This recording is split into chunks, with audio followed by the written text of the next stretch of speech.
दीपक जी, क्या लग रहा है आपको कि उत्तर प्रदेश के विधानसभा चुनाव में साफ साफ दिख रहा है, जिस प्रकार से अमित शाह ने ऐलान कर दिया है कि ये योगी आदित्यनाथ ही मुख्यमंत्री होंगे।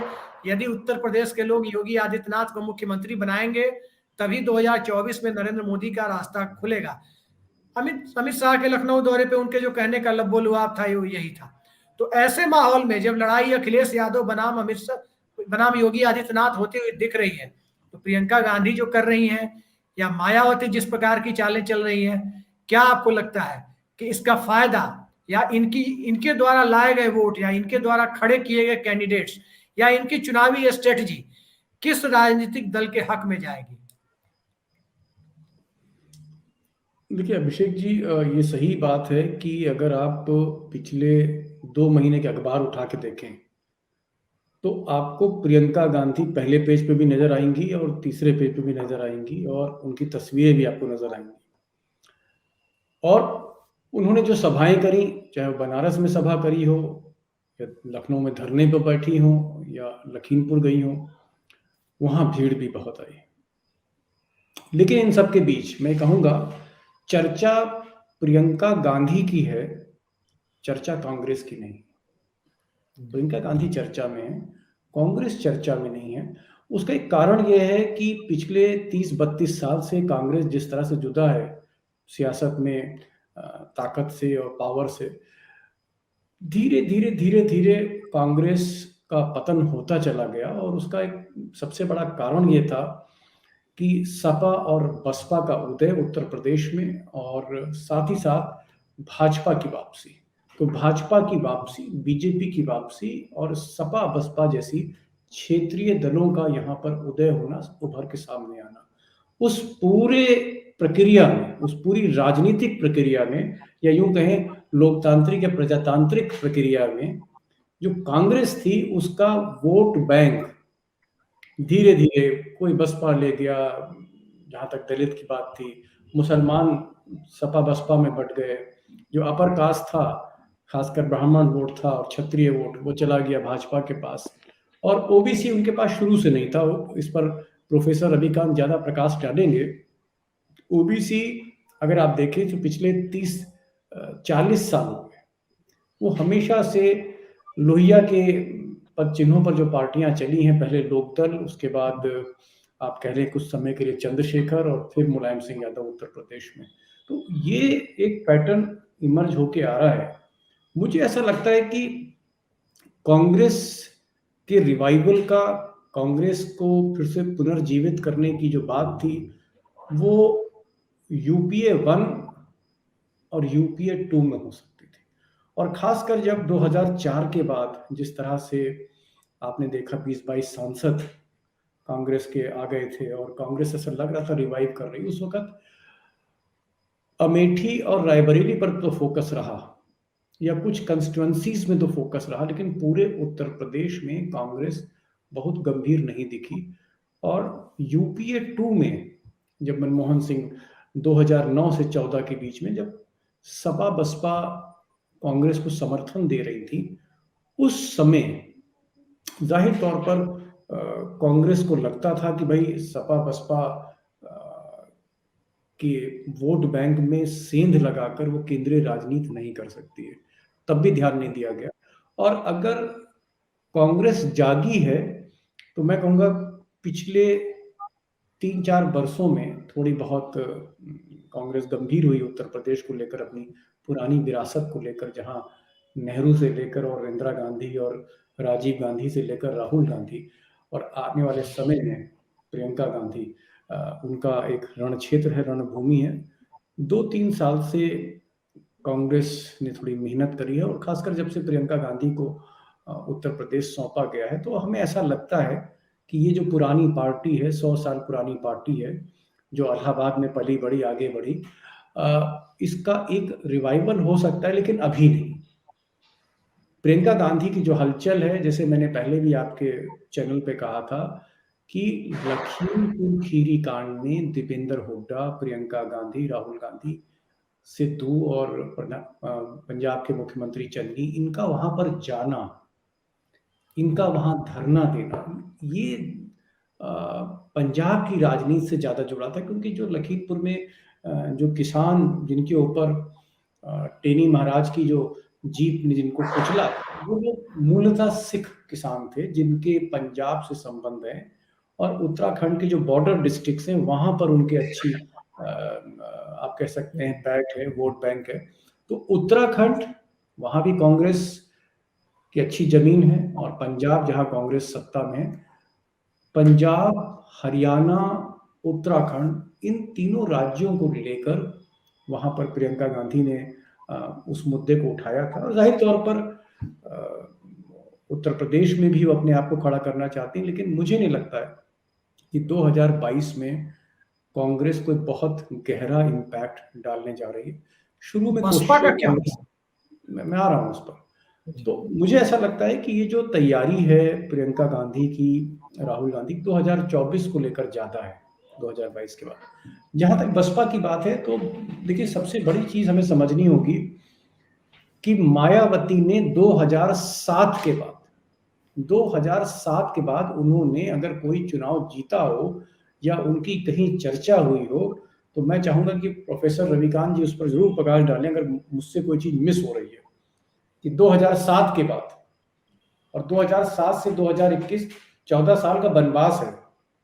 इस वनवास से अभी मायावती बाहर नहीं निकली है, और इस वनवास से वो बाहर तभी निकलेंगी जब अब अपने वो बंगले से बाहर निकलेंगे। उनको अपने बंगले से बाहर निकलना होगा।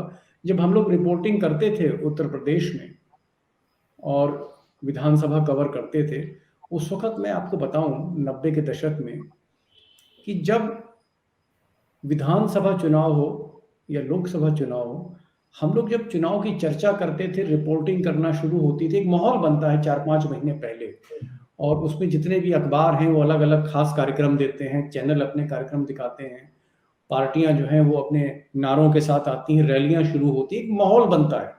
चुनाव चाहे विधानसभा का हो या लोकसभा का हो, 4-5 महीने एक माहौल बनना शुरू होता है, और उसके बाद फिर आचार संहिता ये सब चीजें होती हैं, इलेक्शन कमीशन डेट अनाउंस करती है। तो एक त्योहार के तौर पे एक आपको एक लोकतंत्र का पर्व दिखाई देता है, और गली मोहल्ले में चर्चा होती है, चाय की गुमटियों में चर्चा होती है, और ये माहौल 4-5 महीने लगा रहता है।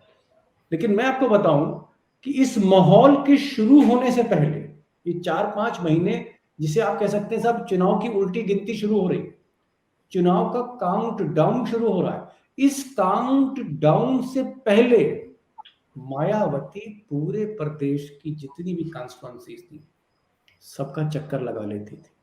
उस वक्त तो उत्तराखंड भी उत्तर प्रदेश में था, वो पूरा चक्कर लगा लेती थी। और जिस वक्त लोग अपनी रैली शुरू करते थे, चाहे वो मुलायम सिंह यादव हो, चाहे वो कल्याण सिंह हो, राजनाथ सिंह हो, चाहे नरेंद्र तिवारी हो, तब मायावती दूसरे चरण में निकलती थी। ये मायावती का होमवर्क था।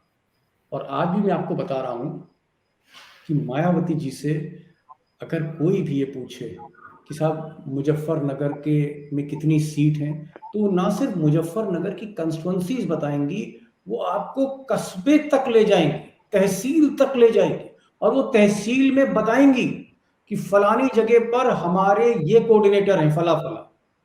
अगर आप आजमगढ़ के बारे में पूछेंगे तो बताएंगे भाई आजमगढ़ के सराय मीर में आप जाइएगा, इनसे मिलिएगा, वहां पर आपको बाबूलाल मिलेंगे, मैं बाबूलाल को फोन करवा रही हूं अभी। उनकी इतनी जबरदस्त ग्रिप रही है। उसकी वजह क्या है कि वो एकमात्र नेता हैं आज की तारीख में, जितने भी आपको चेहरे दिख रहे हैं, एकमात्र उत्तर प्रदेश की सक्रिय नेता हैं जिनको अपनी हथेली की तरह 403 सीटें और उसका ब्रेकअप आपको हो सकता है वो बूथ तक ले जाए। ये उनके अंदर गजब की ताकत है, गजब की उनकी स्मरण शक्ति है। लेकिन जब से ये सीबीआई और ईडी और आईटी और सतीश चंद्र मिश्रा की मुकदमेबाजी, मुकदमे की पैरवी और ये सब जो चीजें में वो फंसी हैं कोर्ट कचहरी में, और जिस तरह से सतीश चंद्र मिश्रा ने उनको डराया है बार बार। देखिए हमेशा एक चीज याद रखिएगा, थोड़ा सा मुझे 2 मिनट का समय दीजिए तो रविकांत जी को भी अच्छा लगेगा। 2 मिनट का समय चाहूंगा। देखिए जो आप अपने साथ रख लेते हैं, आप अपने साथ एक एक्सपर्ट रख लेते हैं तो एक्सपर्ट की जो फील्ड होती है, सपोज करिए कोई बड़ा नेता है, उसने अपने साथ एक एक्सपर्ट रख लिया, एक एडवाइजर अपने साथ रख लिया, उस एडवाइजर की जो फील्ड होगी, उस फील्ड पे वो अपने नेता को हमेशा एक्सप्लॉइट करता है। जैसे अजीत डोवाल मोदी जी के एडवाइजर हैं, वो हमेशा उनको पाकिस्तान की बात करेंगे, वो हमेशा लश्कर तोयबा की बात कराएंगे, वो हमेशा दाऊद इब्राहिम की बात करेंगे, वो डराते रहेंगे मोदी जी को हमेशा कि साहब ये खतरा आ रहा है, ये आ रहा है, पेगासस लेके आ जाइए साहब, पेगासस से जांच शुरू कर दीजिए, लोगों को पता लग जाएगा साहब, क्योंकि वो उनका एक्सपर्टाइज है, वो एक्सपर्टाइज है अजीत डोभाल का, और वो मोदी को उसी को लेकर डराएंगे।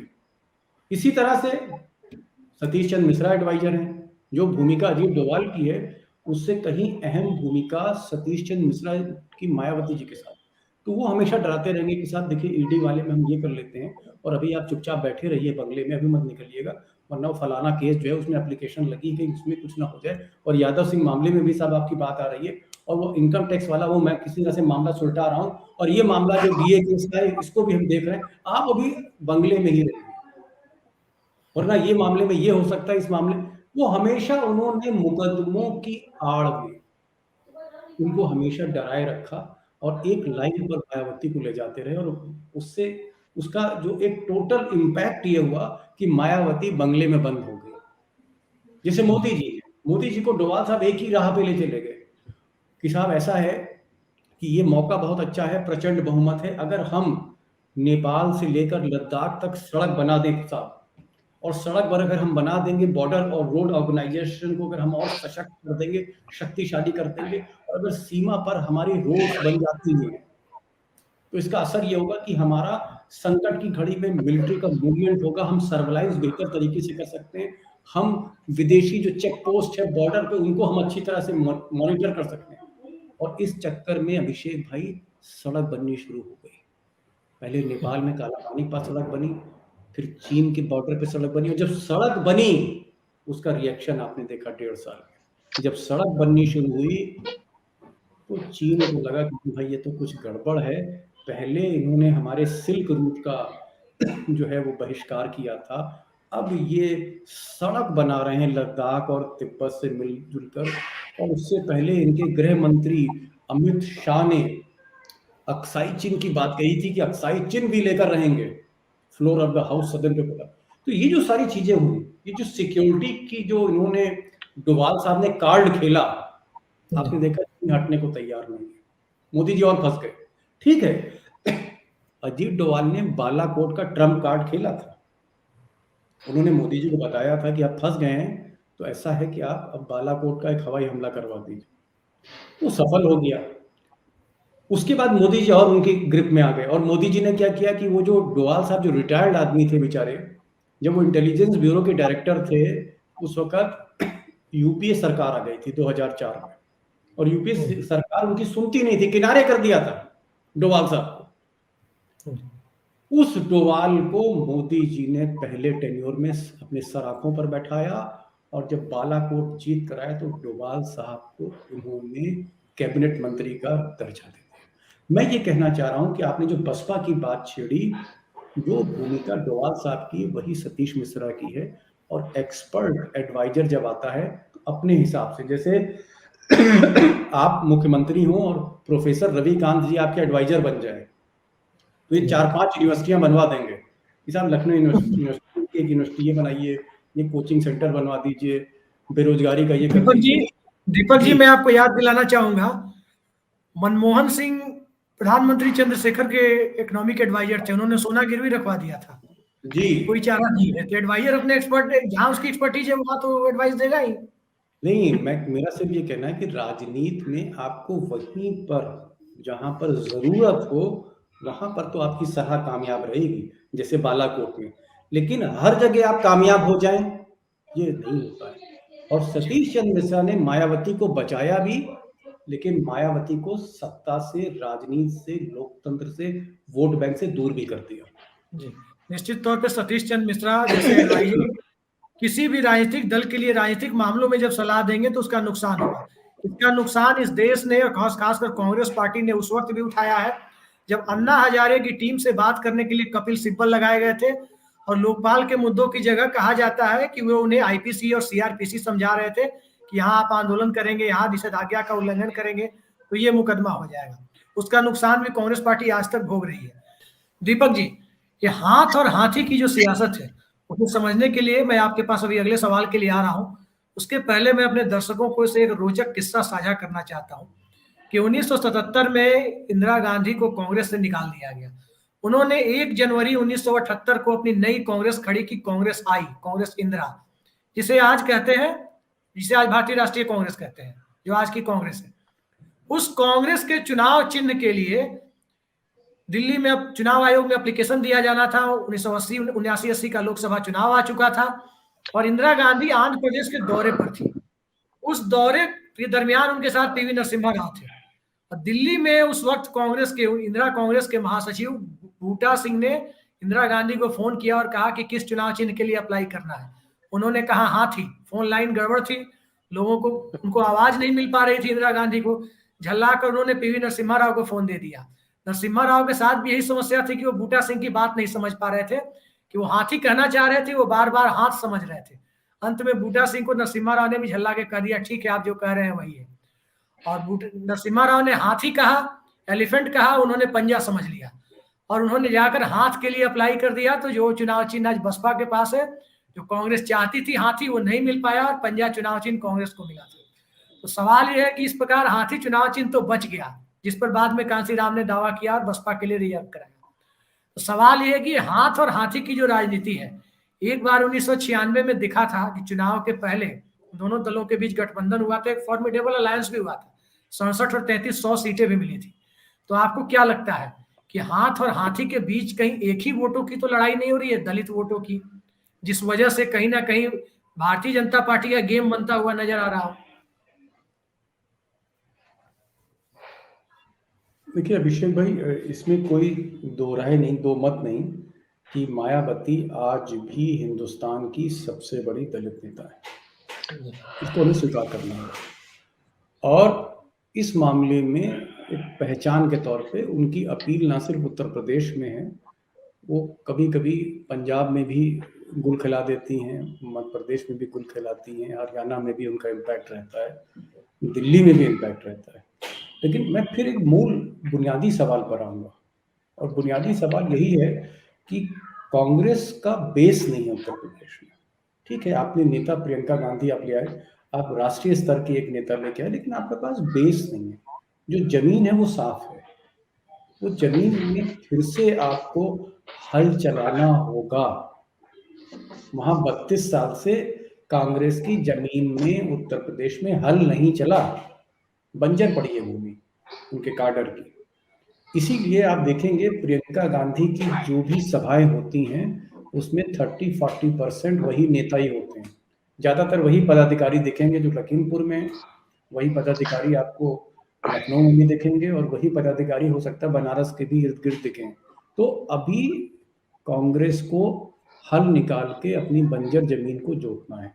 अब मैं आपसे बात कर रहा हूँ मायावती की। मायावती, ये सही बात है कि जो 16-17% दलित वोट है उसमें जो जाटव वोट है वो तो उनका ही है सर। 2011 की जनगणना के मुताबिक 20.9% यानी लगभग 21% दलित वोट है यूपी में। मान लेते हैं। देखिए माइनस प्लस तो 5% होता है, प्रोफेसर साहब जानते हैं, किसी के पास आंकड़ा नहीं है।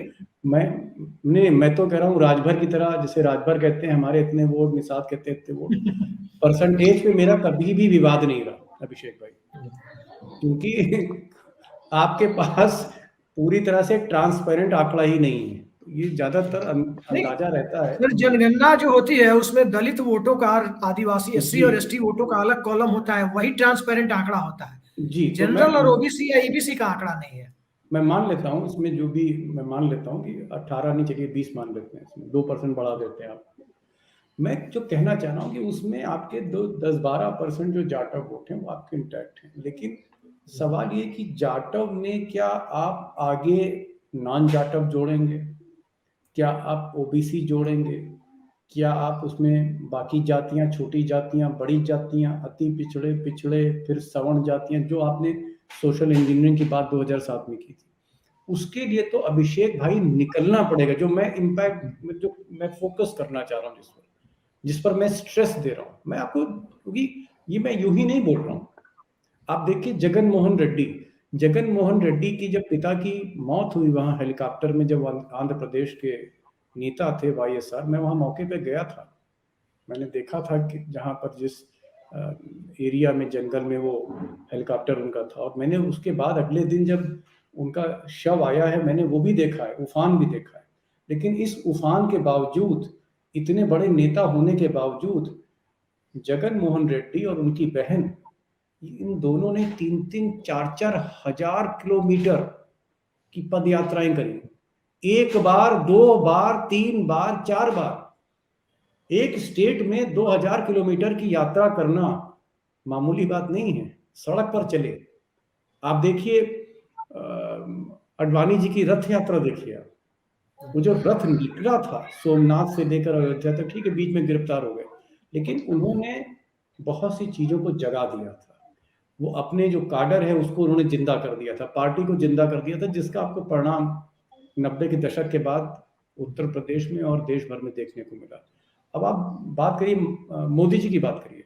मोदी जी ने जब वो प्रधानमंत्री बनने पर अडवाणी जी अड़ गए थे, और जब उनको प्रधानमंत्री माना, उसके बाद उन्होंने एक शर्त और रख दी कि उम्मीदवारी के साथ उन्होंने पार्टी से कहा कि कैंपेन कमेटी का चेयरमैन भी मैं ही बनूंगा।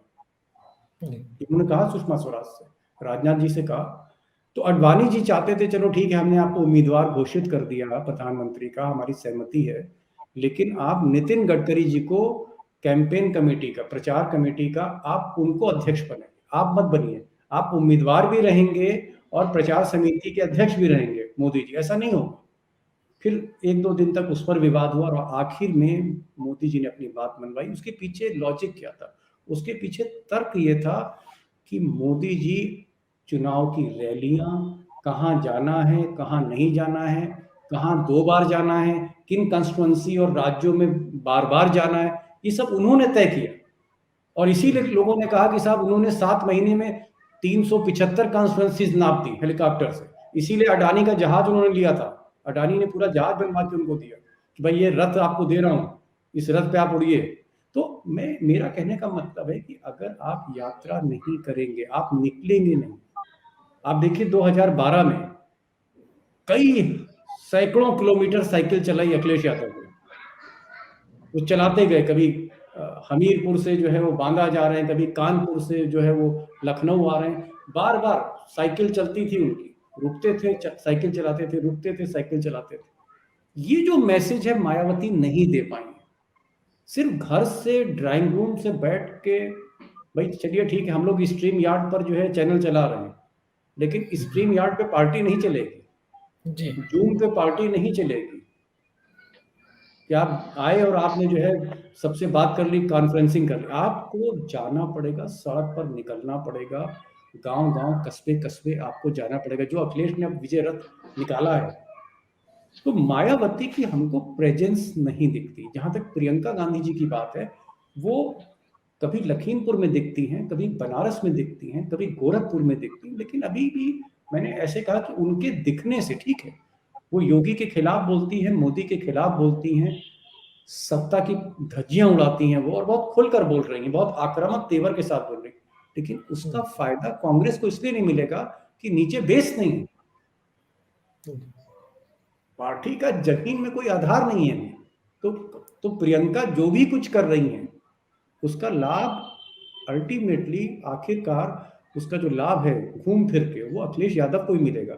और अब हमें ये चीज स्वीकार करनी होगी कि उत्तर प्रदेश में सीधी लड़ाई इस वक्त 2 पार्टियों के बीच में, बाइपोलर पॉलिटिक्स है इस वक्त उत्तर प्रदेश में। एक तरफ योगी हैं और दूसरी तरफ अखिलेश यादव। इसमें नंबर 3 पे आप बहुजन समाज पार्टी को ले सकते हैं, नंबर 4 पे कांग्रेस को ले सकते हैं, बाकी और छोटी छोटी पार्टियों को ले सकते हैं, लेकिन जो मुख्य लड़ाई है वो सीधी लड़ाई है, और जनता इस चीज को देख रही है। तो ऐसे में हाथ और हाथी, मैं ये कहूंगा कि अभी हम ये कह दें कि साहब ये क्वाड्रेंगुलर फाइट है, ये चारों खानों की एक लड़ाई है, ऐसा मुझे लगता है कि हम थोड़ा सा चीज़ों को अपने दर्शकों के सामने सही तरह नहीं रख पा रहे हैं। सही तरह जी। चीज़ों को तभी रखेंगे जब हम ये कहें कि लड़ाई अखिलेश और योगी में, हाँ ठीक है, अब एकदम से सिरे से भी मैं खारिज नहीं कर रहा हूँ आपकी बात। मायावती का इम्पैक्ट होगा, बहुत सी सीटों पे होगा। अगर कहीं वो मजबूती से उन्होंने कैंडिडेट ढूंढ लिया, उनका सीट का डिस्ट्रीब्यूशन अच्छा है, उनका चयन अच्छा है, जहां जहां उनका उम्मीदवार मजबूती से लड़ेगा, उसको अच्छा कॉम्बिनेशन कास्ट का मिलेगा, तो हो सकता है मुसलमान उनके साथ चला जाए अगर वो बीजेपी को हराने की स्थिति में। कांग्रेस भी कहीं पर अच्छा चुनाव लड़ सकती है, और ये भी हो सकता है कि आखिर में अखिलेश और प्रियंका जी की कोई अंडरस्टैंडिंग हो जाए 10-15 सीटों पर, कि भाई ये सीटें जो हैं थोड़ा सा हम इसमें कमजोर कैंडिडेट देंगे, या हम अपना कैंडिडेट आपसे दे देंगे। ये सारी चीजें हो सकती हैं, लेकिन अभी अभिषेक भाई लड़ाई सीधी जो है वो सपा और भाजपा में है। सपा और भाजपा की लड़ाई की बात आप कर रहे हैं, और दूसरी बात आपने बड़ी महत्वपूर्ण कही कि राजनीति सोशल मीडिया में नहीं होती है, व्हाट्सएप पे, स्ट्रीमयार्ड और सिग्नल में नहीं होती। रविकांत जी, ये बात बिल्कुल सही है कि राजनीति सोशल मीडिया पर नहीं होती है। नहीं, मैं एक मिनट मैं आपको, देखिए मैंने प्रमाण दिया आपको, मैंने जगन मोहन रेड्डी का एक प्रमाण मैं और दे देता हूँ अपनी बात को पुख्ता करने के लिए। आप देखिए मध्य प्रदेश में रिवाइवल कैसे हुआ कांग्रेस का, जब नर्मदा यात्रा पे दिग्विजय सिंह निकले, और दिग्विजय सिंह ने जमीन जोत कर कमलनाथ को दे दी। ठीक है, वो चाहते थे कि भाई इसमें सिंधिया परिवार किनारे हो जाए, लेकिन आपको सड़कों पर, गांव में, कस्बों में जाना पड़ेगा, पांव को थकाना होगा।